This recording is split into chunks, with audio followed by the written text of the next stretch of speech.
So, welcome everyone to this special session titled Entrainment, Free Will and Musicking, an Activist Perspective by Nanette Nielsen, Remy Martin, and Emil Bernhardt, and Martin Pleiss. So I believe we are starting first with 3 presentations, and afterwards there will be a discussion portion where you can ask questions and discuss with the presenters. Thank you. Thank you so much, and thank you everyone for being here. Thank you to the organizers, and a big thank you to Emil and Remy for obliging to be part of this exploratory, daring session. In the context of a workshop, which may be sort of where we are slightly outnumbered, maybe I could come with 2 trigger warnings, I guess. The first is that we won't be showing any graphs, and the second is I'm really hoping that this might trigger some discussion at the very end, and the very end is quite long, so we have 15 minutes for thoughts, comments, and any questions from the floor. So, this panel will discuss how, or indeed whether, musical engagement can remind us, human agents, of our capacity to feel free. So we'll foreground the concept of agency and discuss it in light of entrainment and aesthetic experience. We'll argue that entrainment can create an implicit common ground for musical engagement, constituting the baseline for interaction, but also that we would need to expand our conceptual horizon beyond entrainment to explain the complex dynamics between agency and our capacity to feel free. Each of us, as I say, will give brief presentations, 10 to 12 minutes each, and we come from the sort of disciplinary areas of enactive philosophy, historical aesthetics, and ecological psychology. So we've borrowed the following definition of entrainment from Ingar Brink.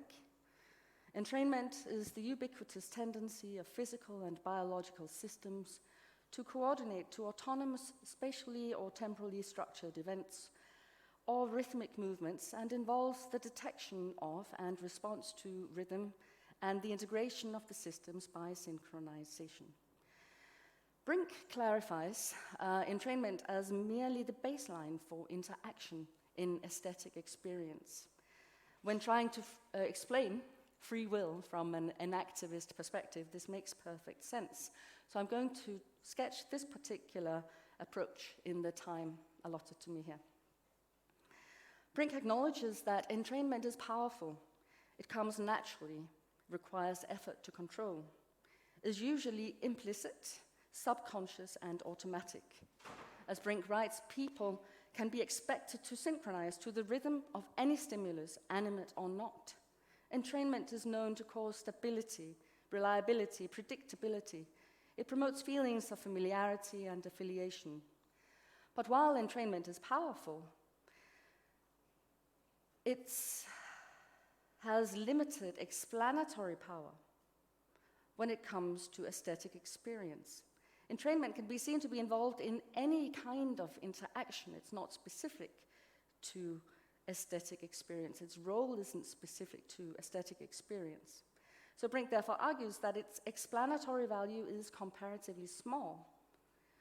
What entrainment can do is provide an implicit common ground. By organizing and stabilizing the interaction of coupled systems, entrainment creates an implicit common ground that reduces uncertainty and provides the baseline for intentional explorative behavior. Needless to say, discussions of entrainment inspire discussions of rhythm. So in her 2019 book, Time Will Tell, an overview of dynamic attending, Mary Rees Jones talks about driving rhythm, and driving rhythms. So in her argument, and here's another quote, the time structure of an event is assumed to provide one or several rhythms that drive a listener's attending in time, hence driving rhythms. This is consistent with talking about rhythm as a kind of energy. In his very recent book, Aesthetic Rhythms, Carlos Vara-Sanchez does exactly this and devotes a whole chapter to this energy, what he calls possibly the most powerful and open aspect of rhythm. As he rightly summarizes, prominent philosophers and artists across different disciplines have pursued the idea that rhythm is a primordial form of energy that deeply connects us with the world. When it comes to discussion of an agent's free will, it's instructive to pay attention to exactly such descriptions of rhythm as a drive or as energy, because they emphasize music's power to take hold of an agent's consciousness in particularly forceful ways. So to conclude my ambition in this short brief, I'm now going to tie these remarks together and show how philosophical enactivism accounts for free will and how musicking supports the enactivist argument. With Brink, we moved beyond entrainment when accounting for the rich dynamics of aesthetic experience, because entrainment is most often non-conscious and automatic. The enactivist would support this move in discussions of free will, because it's not enough to talk about free will as something instantaneous, non-conscious, or automatic. So I'll quote Sean Gallagher at length here, because he puts this point so perfectly. Proposals that answer the question of free will in these terms of mind-body or mind-brain interaction are looking in the wrong place. Consistent with enactivist approaches to embodied cognition, the relevant interactions to consider are in the dynamic couplings between a situated mind-body system and its physical social environment. Thus, the exercise of free will should not be conceived as equivalent to those processes that contribute to motor control, or as something that is generated at a purely subpersonal level, or as something instantaneous, an event that takes place in a knife-edge moment located between being undecided and being decided. Free will involves temporally extended consciousness on the integrative and narrative timescales. Now, one consequence of such a stance is that musical engagement, musicking, has something important to add to the debate about free will. This has to do with how, for the enactivists, movement is central. Aesthetic experience is an embodied kinesthetic event which is grounded in movement and our capacity or incapacity to perform certain movements.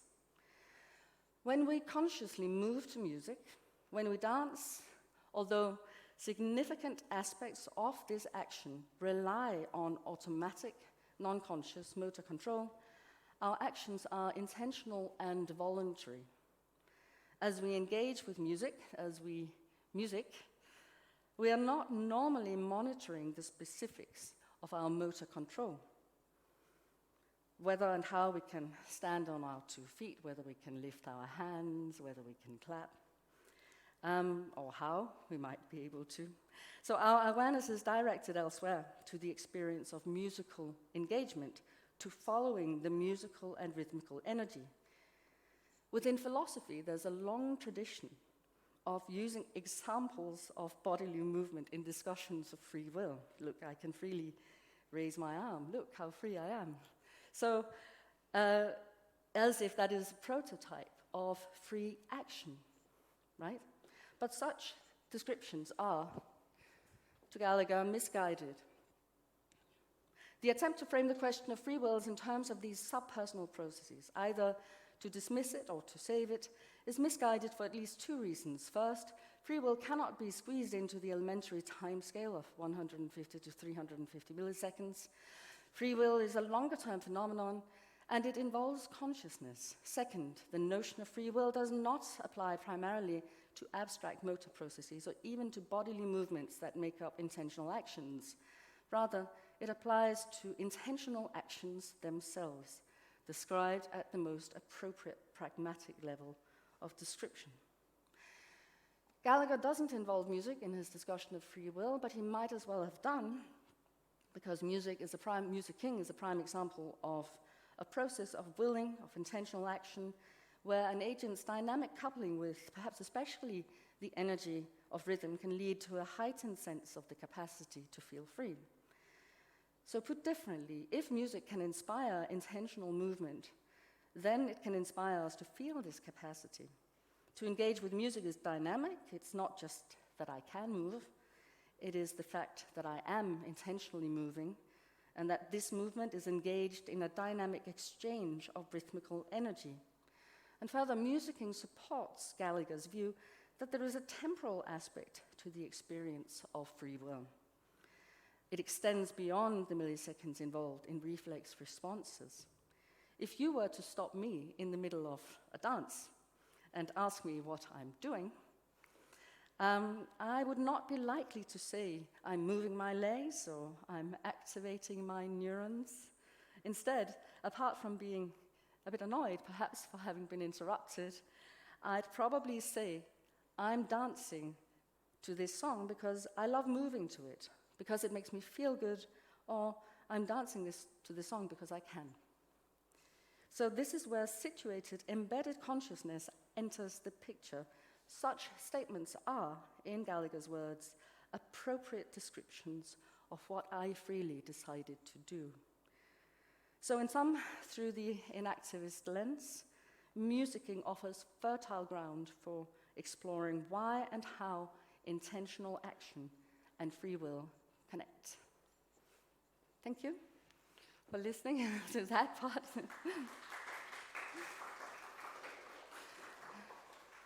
I'll now hand over to Emil.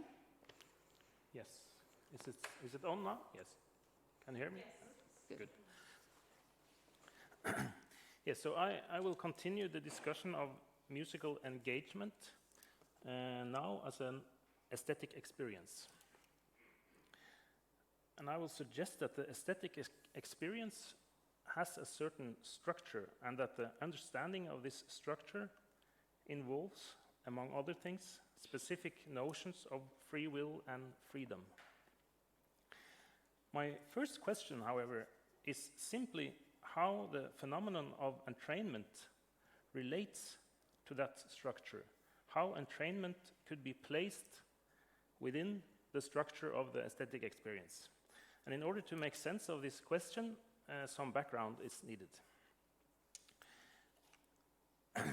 Within the tradition of continental philosophical aesthetics, from classical thinkers such as Baumgarten and Kant, Adorno, and more recent contributors such as Christoph Menke, the structure of the aesthetic experience is characterized by a certain tension. It is partly sensory-based, perceptual, emotional, irrational, or non-discursive. Partly rational and discursive in a way that includes interpretation, analysis, understanding, and articulation. And given the tension between these aspects, the discursive and the non-discursive, the question is not whether one is preferred to the other, but rather how they relate to each other. Put another way, the autonomy of the aesthetic experience does not, I believe, consist in its isolation from everyday experience, but rather in the specific way in which it relates to such experience. More precisely, this means how the aesthetic experience challenges the scope of rationality. Many consequences follow from this. For example, the specificity of the aesthetic experience does not consist in its emotional, non-discursive quality alone, as it rather, and again, consists in how this is related to the discursive aspect. One may say that the non-discursive aspect needs to be discursively interpreted. But also, and equally important, the other way around. My rationally and intentionally based interpretation of some object, activated through my capacity for analysis and my will, would not, as such, be sufficient as an aesthetic experience. my interpretational skills can never guarantee an aesthetic experience, no matter how brilliant they are or how brilliantly they are executed. It is rather as though the aesthetic experience, through its tension between discursive and non-discursive aspects, challenges and sets a limit on the scope of such a will-based, intentional and rational procedure. Accordingly, the aesthetic experience is something that happens to us, and this fact constitutes its differential value, we may say its element of freedom. So much for the background. My question is now simply whether the concept of entrainment may be related to or understood as being part of the non-discursive aspect of the aesthetic experience. Does the concept of entrainment provide another opportunity of articulating this non-discursive aspect? And here there are other candidates as well, such as absorption, resonance, which Remy will discuss in a moment, involvement, immersion. So I would like now to make some remarks to contextualize this question. And first to the concept of entrainment. And as Nanette mentioned, our point of departure is Ingar Brink's understanding of entrainment as, and I quote, the ubiquitous tendency of physical and biological systems to coordinate to autonomous, spatially or temporally structured events or rhythmical movements, and it involves the detection of and response to rhythm and the integration of the systems by synchronization.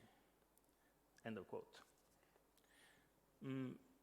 Perhaps the notion of entrainment could also be extended to a broader relationship between me and the world.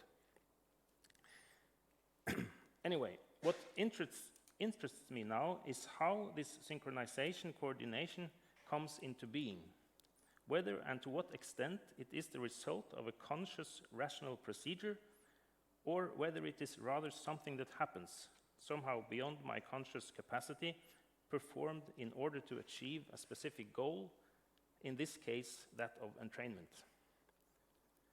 If the phenomenon of entrainment takes place beyond my conscious and rational intention, I will argue that it makes sense to relate it to the non-discursive aspect of the aesthetic experience.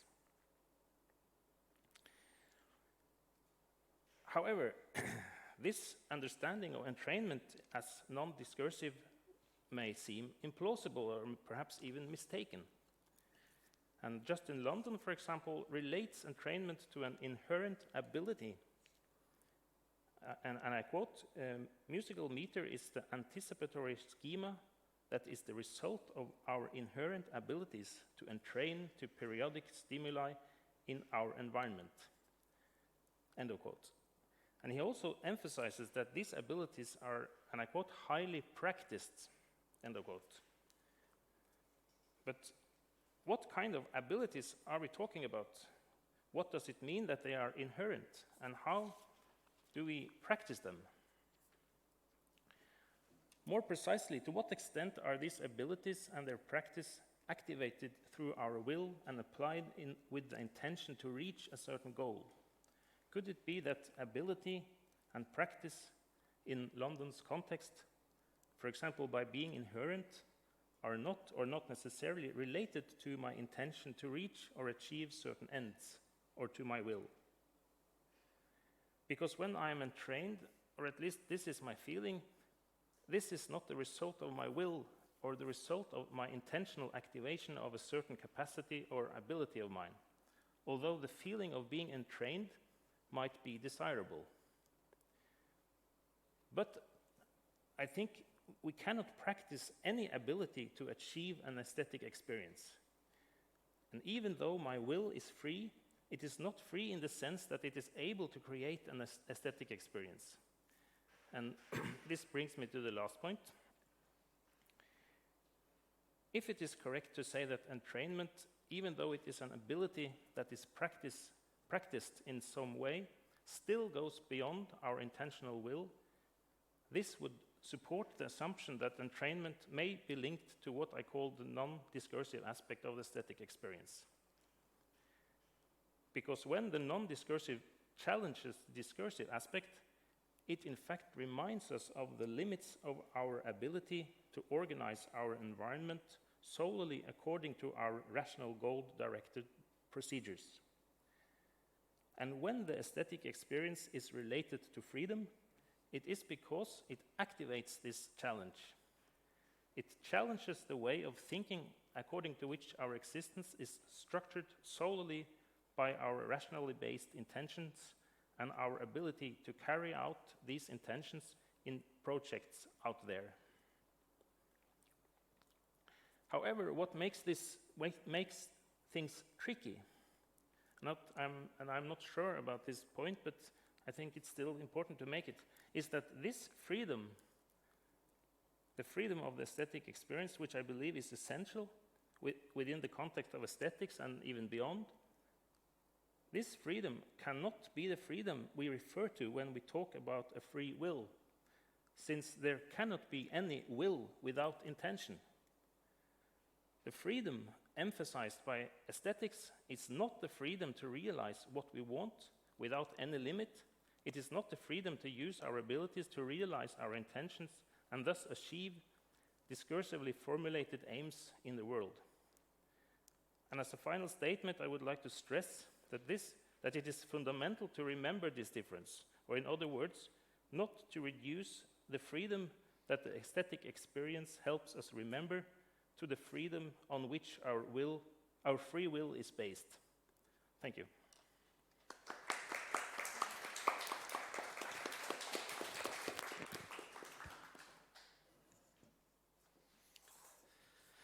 Thank you, Nanette and Emil, for your interesting comments, and to Nanette for bringing us together over this topic. It's a tough one. It's been a challenge. 11 minutes, entrainment, free will, and all of that. Anyway, here we are. In my contribution, I follow up on and offer some slightly different ways of thinking about some of the issues already confronted.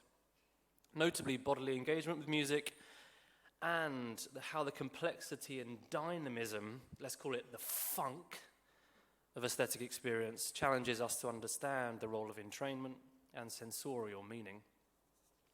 I'll offer a complementary angle on musical engagement that is, in a broad sense, embodied, inactive, as of the title of the talk.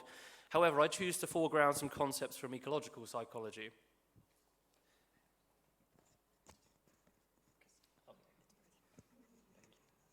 Thank you, and apologies.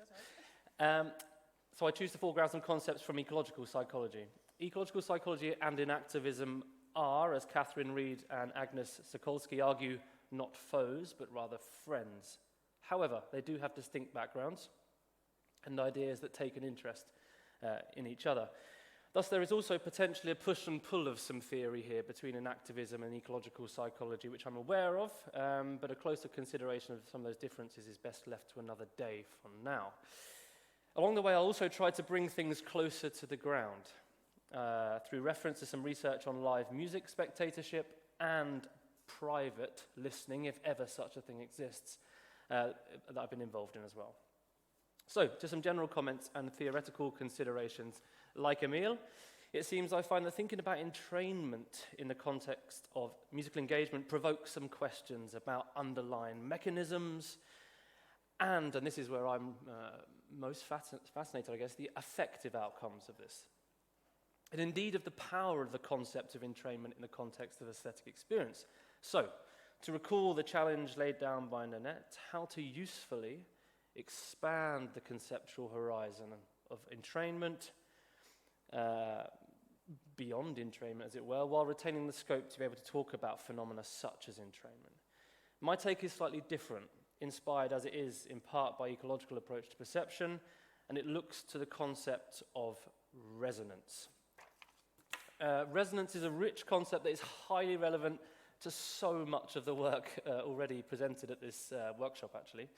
It's receiving significant attention in current psychology, philosophy, and neuroscience. Physical understandings and accounts of neural activity appear in several related fields. These typically concern the oscillatory interactions of two systems, including forms of phase locking, synchronization, and of course, entrainment. But in ecologically oriented literature, its usage centers on perceivers' adaptive detection of environmental information. This is instructive of the modulating and enhancing nature of attention, awareness, and of particular importance to the entrainment I care about, mainly action as well. Alan Costal's neat formulation of James Gibson's theory as, quote, an ecology of agency is really useful when we think about this. The basic claim is this, that our agency in environments, including musical environments, and I'll come to some of those in a minute, rests on our meaningful exploration of them, which involves, crucially, an ability for anticipatory action, to foresee affordances. Costal foregrounds embodied agency, that is, bodily action that supports perception and that furthers the organism's contact with the environment. For me, and I'll come back to this over and over again, entrainment as one phenomena is a means of furthering this contact with environments, musical and otherwise.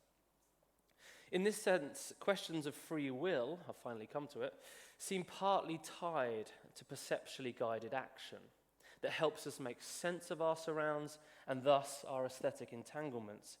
But as Gallagher instructs us, and as Nanette has mentioned, there's much more to consider when it comes to exercising or sensing free will.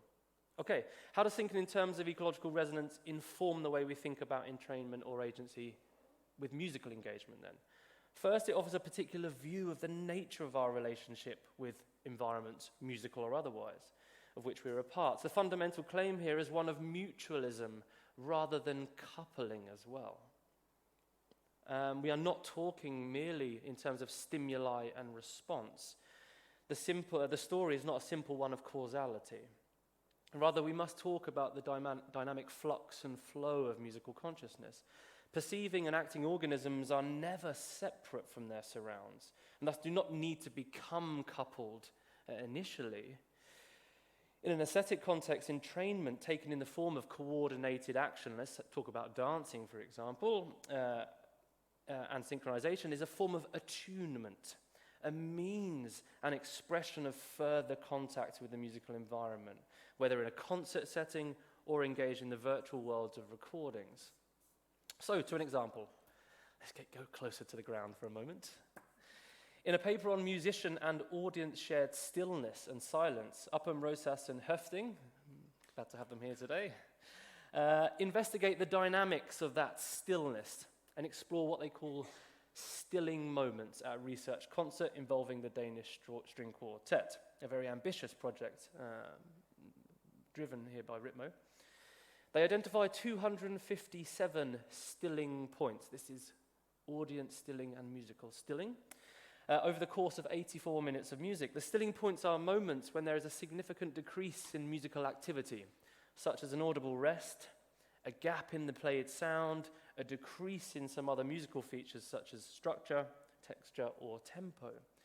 Based on both musical and movement analysis of the audience we're talking about here, the paper argues that, quote, in cultured classical music audiences exhibit a stilling response to concert music, wherein they use their musical understanding to anticipate moments of stillness or quiet in a performance and cooperatively suppress their movements to match that music.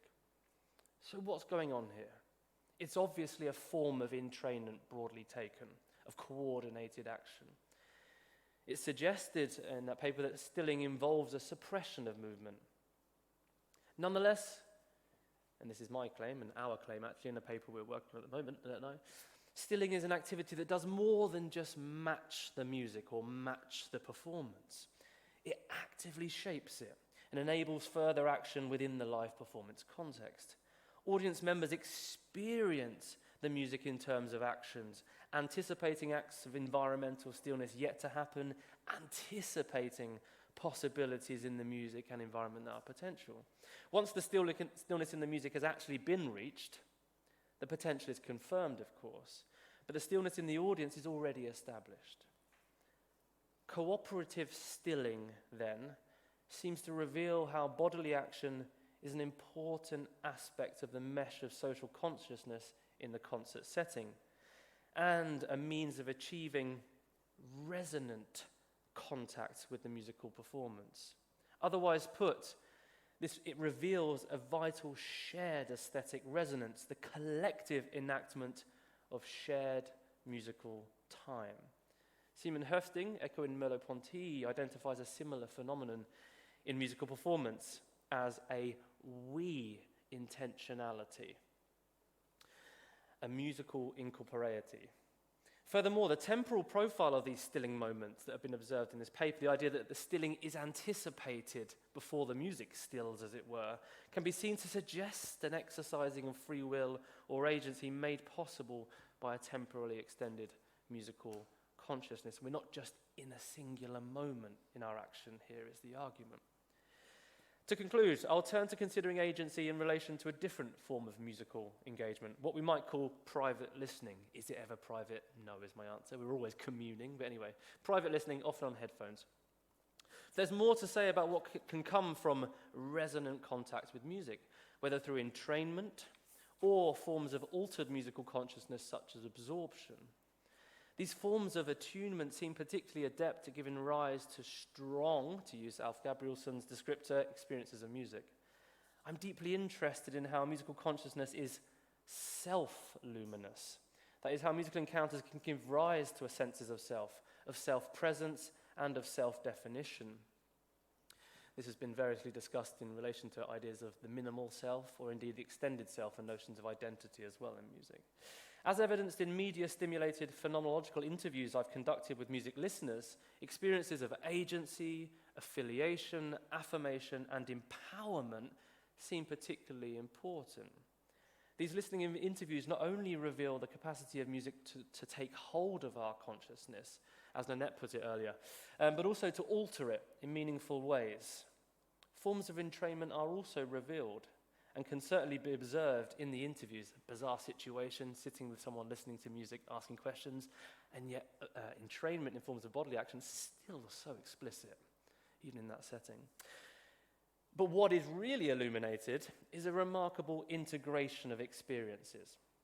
An experience. That is, senses of self-experience during listening are at once immanent, minimal, as others might say, and momentary, but also they're carried forward and expressed to shape a longer-term musical consciousness. This is where questions of identity come up with music listening. With this temporality in mind, it would be difficult, I think, to deny that free will is exercised within the music encounters I've just discussed. Thanks for listening.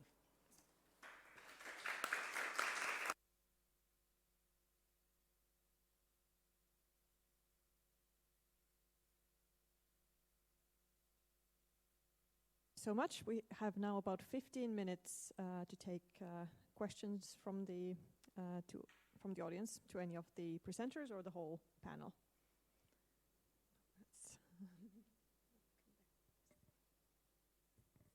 Hello, thank you. I find this so stimulating to hear these different takes. And I suppose I would like, from whoever you would like to respond, a slightly more definite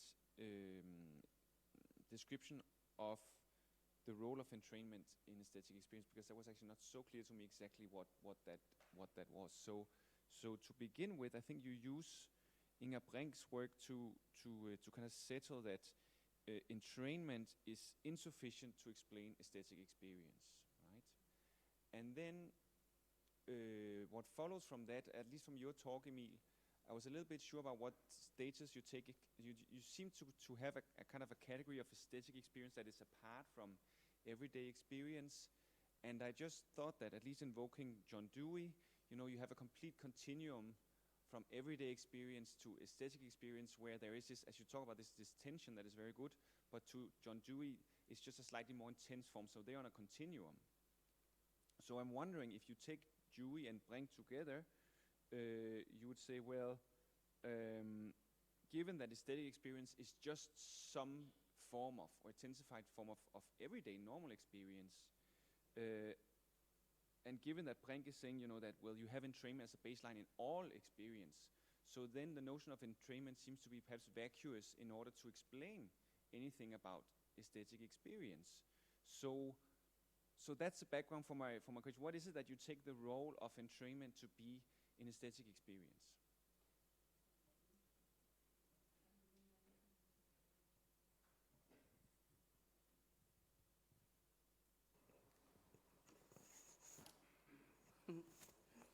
Thank you so much, Simon, for this very relevant question. So to clarify the first part, so what Brink, I think, quite helpfully does is to say that entrainment is super powerful, and it occurs, it's almost pervasive, it's ubiquitous. We can experience it in many different contexts, right? So because of the ubiquitousness or pervasiveness, it makes it limited in explanatory scope, in the sense that, and that's what we then build on, in the sense that then when it comes to aesthetic experience, it is not specific to aesthetic experience, right? So logically it has a breadth which makes it less powerful when it comes to explaining the dynamics of aesthetic experience. So that's, I guess, the first part of the answer, in the sense that I think it doesn't downplay the importance of entrainment, but it just sort of clarifies the limited explanatory scope.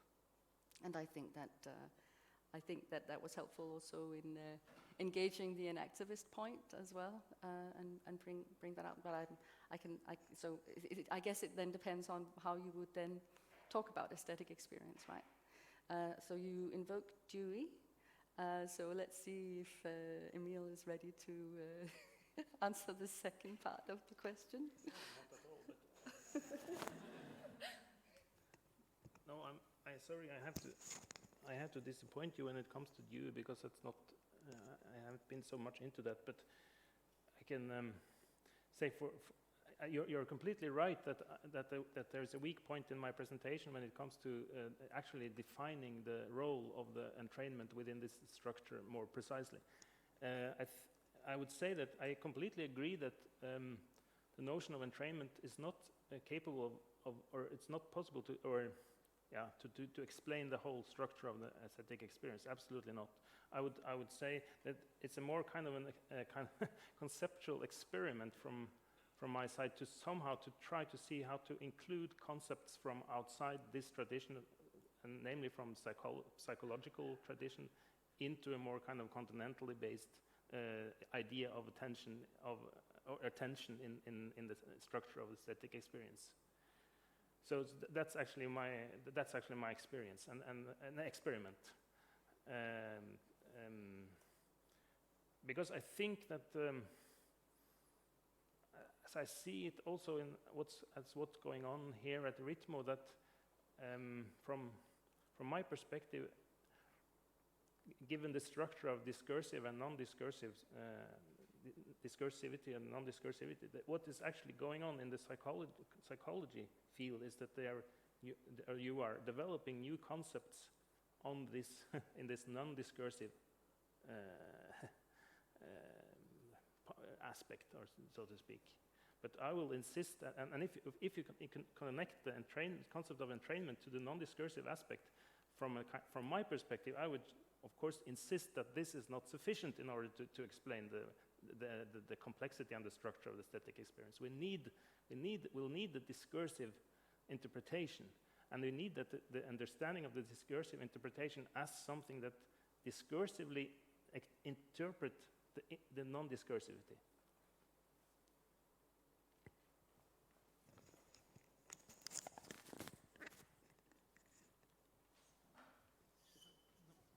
Thanks very much for the presentation. I had an observation and a question. I'm not sure if the question is still a question, but we'll see when we get there. I mean, the observation, I'm really happy to see your presentation on entrainment and free will. This is something I struggle with giving presentations on this topic to groups of ethnomusicologists, where I do the whole, like, this is entrainment, and look, you have independent systems, and look, the metronomes are entraining, and look, people can do that too. And you can just kind of imagine the audience going, well, you're saying, well, like metronomes, what's going on here? And my kind of, I try and give a sort of preemptive response to that. No, that's like the baseline. You still have agency to work with or against that. So I like the way you frame that. The second thing was just to pick up on this idea of the relationship between entrainment and aesthetic experience. I'm reminded of, let's say, music and emotion research, when you get like Nielsen's list of mechanisms for generation of emotion in music, on which entrainment is listed. And I have a similar response to yours today. You know, if entrainment is pervasive and we're always entraining, but we're not always having emotional reactions to everything that we're entraining to. So it seems to be a very, maybe that's a necessary part of the picture, but it just seems far too general a concept to give any explanation of aesthetic response or emotional response. So where does that come in? I'm not sure if this is going to be a question because it was partly preempted, but maybe more of a suggestion. And again, maybe this is a third factor alongside, let's say, innate processes of entrainment, spontaneous entrainment, and what you were talking about, agency and free will. I wonder if something that we're often missing is these things that we are doing and responding to and are giving rise to these aesthetic and emotional experiences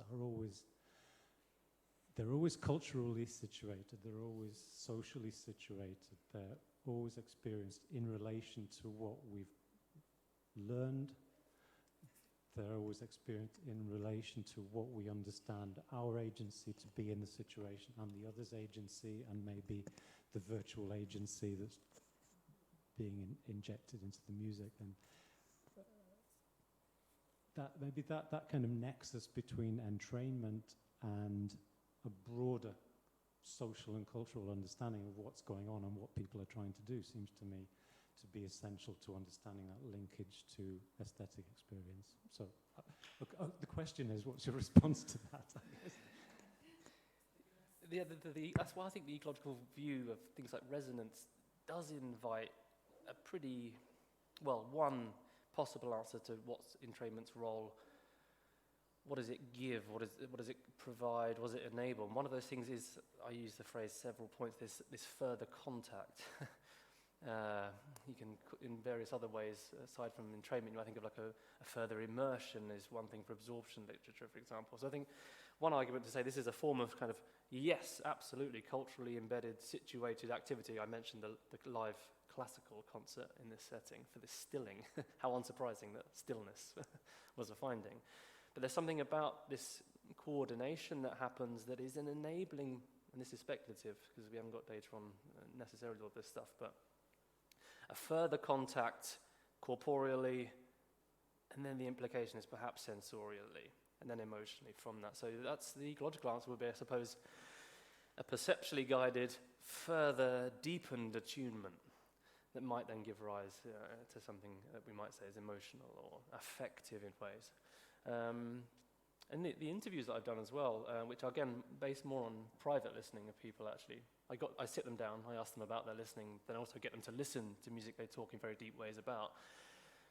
And not only observing forms of obvious entrainment, but talking about this deepening of contact that seems to be happening perceptually through body motion and other things, is when they start to talk about, I sense this empowerment, incredibly loaded, effective term that for music listening, I think. So yes, this deepening of contact, this furthering of contact with things like entrainment, we would argue can bring, might be that kind of nexus to emotional experiences, one argument.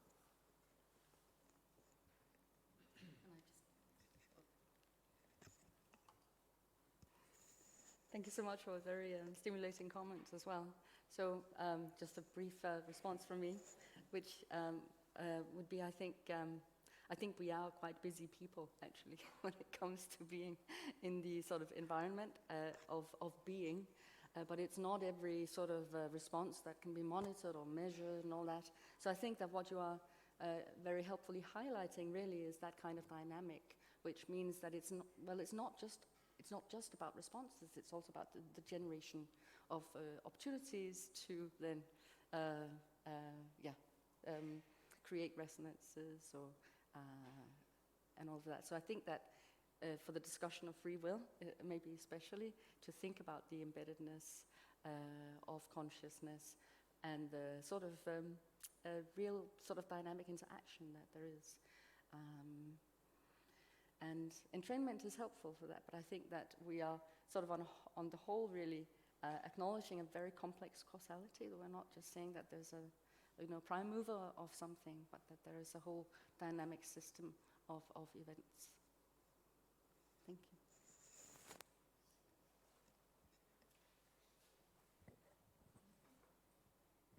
I had a question here.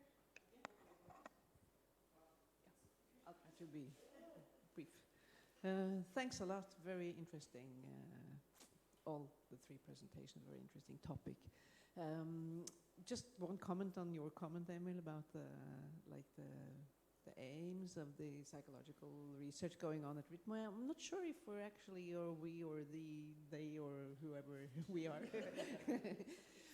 If the aim is to explain aesthetic experience as such, is probably often much more general than that, kind of targeting more basic mechanisms that work in all situations of human life. But my question is more about because, and this might be a naive question, but it seems that I'm not sure whether you use entrainment as a kind of a metaphor for being absorbed, being in a kind of a expanded presence or resonance attunement. There are a lot of terms being presented here for a form of experience that I think we all know intuitively. And I just wonder if you use entrainment as a kind of a new way of describing these forms of experiences, or whether you use it to explain a particular kind of aspect of such experiences, or if that's kind of linked to rhythm or periodicity, or that kind of remained a bit unclear to me after your presentation. So.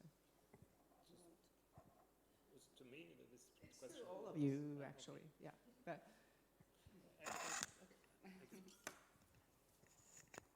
I can just start with saying that just keep it out of the line of air. Hold it here, it's fine. Like this? This way. Out of the line of air. Hold it where The ear. Oh, I said the ear. out of your airline. Just there. Oh, I see. Okay. Now it's okay. Yes, I'm very aware that what my argument is depending on a certain that you had to allow me a certain metaphorical flexibility in the use of these concepts in a way. I would say on the one hand, as Simon also pointed out, that there's a big debate, of course, within aesthetics whether aesthetic experience is something very specific and isolated, or somehow in a way an autonomous sphere, and to what extent it is actually excluded or as a known thing apart from the more everyday experience. I would argue that, well, there is of course, not of course, but there is in a way both a kind of a gradual continuum with it to the more everyday experience, and still there is something specific to the aesthetic experience. So there is this ambiguity here. So when I talk about aesthetic experience, it's at the same time something very specific in a way, but it's specific in the way it relates to a more overall perspective. So that was to the more kind of RITMO perspective, I think. And then yes, that was.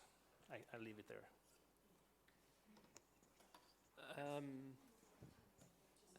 I'll quickly say, you've really got me there actually with this one, because I'm really interested in talking about resonance in the way that people talk about resonance. Every single interview I did, these deep listening interviews, these phenomenological mediacy, everybody talked in terms of how this music resonates with them. That word was, I think, in every single of the first round of 15 very long interviews. So there isn't like a general affective thing about resonance, for example, which I don't think we should ignore, because if we do, we're ignoring listeners' experiences.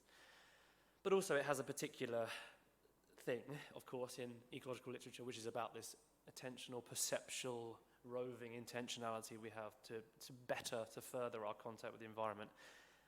And I've tried here to think about entrainment actually as part of that, as that a means of deepening contact which we experience as well. So I think you've really got me that I've actually conflated an affective charge, a metaphorical charge to resonance, and kind of tried to pack entrainment within that, when it is a specific thing, I think, as well, a particular mechanism and experience. But it's in a way you've got me. But I think that tension's really interesting, actually. It's particularly when you listen to how people describe their experiences with music, that complication between is it a particular thing or is it an affective general experience is so interesting. Very imprecise often as well. So you've got me, is the answer there.